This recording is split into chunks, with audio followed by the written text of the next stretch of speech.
တော့ဒေါက်တာမင်းသက်လွင်ပါဒီနေ့အမကအကြီးစေးကြာစေးဖီးစေးဆိုပြီးတော့အလွယ်ခေါ်ကြတဲ့ဆေးတွေပေါ့နော်အဲ့ဆေးတွေအသုံးပြုပြီးတော့လိင်ဆက်ဆံတဲ့အခါမှာဘာတွေဆက်ဖြစ်လာနိုင်လဲဆိုတာကိုပြောပြပေးသွားမှာပဲဖြစ်ပါတယ်ဒီလိုဆေးတွေကတော့ပုံစံမျိုးမျိုးနဲ့ရှိနိုင်ပါတယ်ပုံမှန်မဟုတ်တယ်ပေါ့နော်လိင်စွမ်းဆောင်မှုကိုလိုချင်တဲ့လူတွေပြီးလို့ရှိရင်ပုံမှန်မဟုတ်တယ်ပေါ့နော်ဒီလိင်ငါကြီးထွားမှုကိုလိုချင်တာပုံမှန်မဟုတ်တဲ့လိင်ပိုင်းဆိုင်ရာတာယာမှုတွေကိုခံစားချင်တဲ့သူတွေလိင်ဆက်ဆံတဲ့ချိန်မှာပေါ့နော်တာယာမှုအရင်ထက်ကြပို့ပြီးတော့ခံစားခြင်းနဲ့ဆိုတဲ့လူတွေမှာတုံးညာတာတွေ့ရတယ်ပေါ့နော်လူငယ်လေးတွေမှာဆိုရင်လည်းလူငယ်တဘာဝစူးစမ်းခြင်းစိမ့်နဲ့တုံးကြည့်ကြတာမျိုးတွေကိုတွေ့ရပါတယ်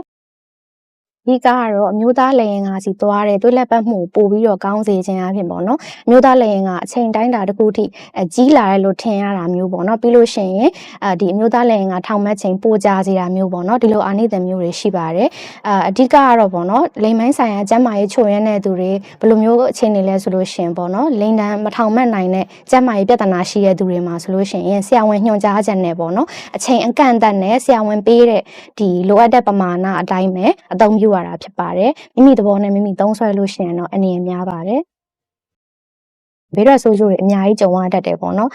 ဥမာအားဖြင့်ခေါင်းမိုးခေါင်းကိုက်တာတွေပြီးလို့ရှိရင်ပြုတ်ခြင်းအန်ညင်တာမျိုးတွေကိုလက်မအိမ်မသာဖြစ်တာမျိုးတွေပြီးလို့ရှိရင်ဒီယာယီပေါ့နော်အမြင်အာယုံအမြင်တွေဝေဝါးသွားတာပေါ့အကြအာယုံတွေပျောက်ဆုံးသွားတာအဲ့ဒါမျိုးတွေပြီးလို့ရှိရင်ခန္ဓာကိုယ်မှာပေါ့နော်ဓာတ်မတည့်တဲ့ပုံစံမျိုးအနီကွက်တွေအနီပင်တွေထတာမျိုးတွေအသက်ရှူကျက်တာရင်ပန်းအောင်တာပေါ့နော်ဒါမျိုးတွေကြုံရနိုင်တယ်အနည်းအများဆုံးဘေးထွက်အာနိသင်ဘေးထွက်ဆိုးကျိုးကတော့ရုပ်တရက်ပေါ့နော်သွေးပေါင်တွေအရန်ပဲကျသွားတတ်တာမျိုးတွေကြုံရတတ်တယ်အဲ့ဒါဆိုလို့ရှိရင်နှလုံးကိုထိခိုက်ပြီးတော့ပေါ့နော်အသက်အန္တရာယ်ဆိုးရင်ရတဲ့အထိဖြစ်တတ်ပါတယ်စီဒန်နဖေးပါဝင်တဲ့ဆေးကတော့အထူးသဖြင့်ကျန်းမာရေးပြဿနာရှိတဲ့သူပေါ့နော်ဘယ်လိုမျိုးအခြေအနေလဲဆိုလို့ရှိရင်ဒီလိမ်မိုင်းဆိုင်ရာလိင်ငါမထောင်မဲ့နိုင်တဲ့ကျန်းမာရေးပြဿနာရှိတဲ့သူတွေမှာဆိုရင်ဆရာဝန်ညွှန်ကြားချက်နဲ့တင့်တော်တဲ့ပမာဏပေါ့နော်အချိန်အပိုင်းခြားတစ်ခုအချိန်ကန့်သက်တစ်ခုနဲ့သာသုံးဆွဲရတာဖြစ်ပါတယ်ကျန်းမာနေတဲ့မျိုးသားတွေအနေနဲ့ပေါ့နော်ကိုယ့်ကိုတုတ်လွှတ်မြန်တယ်လို့ထင်တာနောက်ပြီးတော့လိင်နံထောင်မဲ့မှုကြမထိန်နိုင်တာပေါ့နော်အဲ့လိုခံစားရပြီးတော့ဒီဆေးတွေကိုကိုယ့်သဘောနဲ့ကိုယ်ဝယ်သုံးလို့ရှိရင်ရှေ့မှာပြောခဲ့တဲ့ဒီဘေးထွက်ဆိုးကျိုးတွေကိုခံစားရနိုင်တဲ့အပြင်